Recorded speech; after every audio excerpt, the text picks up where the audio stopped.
one-and-a-half cottage, with a large expansive roof which, covered with porous, unpainted shingles, seems to repel the sunshine that now strikes full upon it. The upper and lower blinds on the main building, as well as those on the extensions, are tightly closed. The sun appears to be in vain at the casements of this silent house, which has a curiously sullen and defiant air, as if it had desperately and successfully barricaded itself against the approach of morning. Yet, if one were standing in the room that leads from the bedchamber on the ground floor, the room with the lattice window, one would see a ray of light thrust through a chink in the shutters, and pointing like a human finger at an object which lies by the hearth. This finger, gleaming, motionless, and awful in its precision, points to the body of old Mr. Lemuel Shackford, who lies there, dead, in his nightdress, with a gash across his forehead. In the darkness of that summer night, a deed darker than the night itself had been done in Stillwater. End of Chapter 1. The Stillwater Tragedy by Thomas Bailey Aldrich. Chapter 2.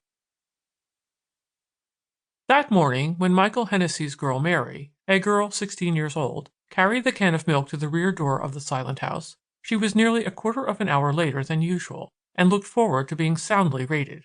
"He's up and waiting for it," she said to herself, observing the scullery door ajar. "Won't I catch it?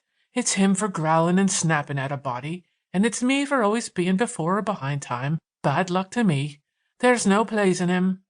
Mary pushed back the door and passed through the kitchen, serving herself all the while to meet the objurgations which she supposed were lying in wait for her.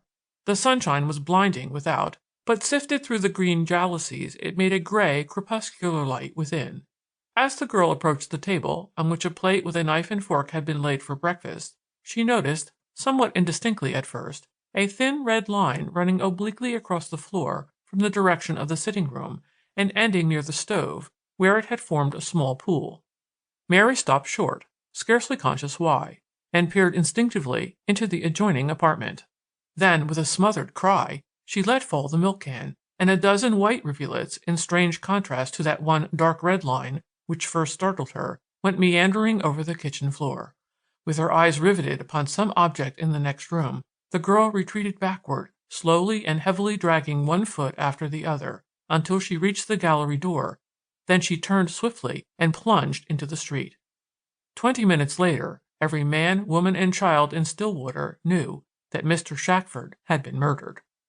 Mary Hennessy had to tell her story 100 times during the morning, for each minute brought to Michael's tenement a fresh listener, hungry for the details at first hand.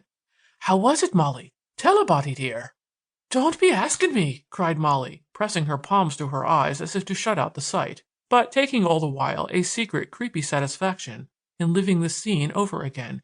"It was kinder dark in the other room, and there he was, lying in his nightgown, with his face turned towards me so, looking mighty severe like, just as if he was a-going to say, 'It's late with the milk ye are, ye hussy,' away he had a spaking. But he didn't spake, Molly darling. Never a word. He was stone dead, don't you see? It was that still, you could hear me heart beat, saving there wasn't a drop of beat in it. I let go the can, sure. Then I backed out, with me eye on him all the while, feared to death that he would up and spake them words. The poor child, for the likes of her to be waking up a murthered man in the morning."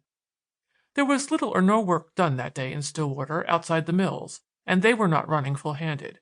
A number of men from the Miantowona Iron Works and Slocum's Yard (Slocum employed some 70 or 80 hands) lounged about the streets in their blouses, or stood in knots in front of the tavern, smoking short clay pipes.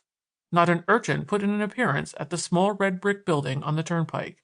Mr. Pinkham, the schoolmaster, waited an hour for the recusants, then turned the key in the lock and went home. Dragged-looking women, with dishcloth or dustpan in hand, stood in doorways or leaned from windows, talking in subdued voices with neighbors on the curbstone. In 100 faraway cities, the news of the suburban tragedy had already been read and forgotten, but here the horror stayed. There was a constantly changing crowd gathered in front of the house in Welch's Court. An inquest was being held in the room adjoining the kitchen. The court, which ended at the gate of the cottage, was fringed for several yards on each side by rows of squalid, wondering children, who understood it that Coroner Whidden was literally to sit on the dead body. Mr. Whidden, a limp, inoffensive little man, who would not have dared to sit down on a fly. He had passed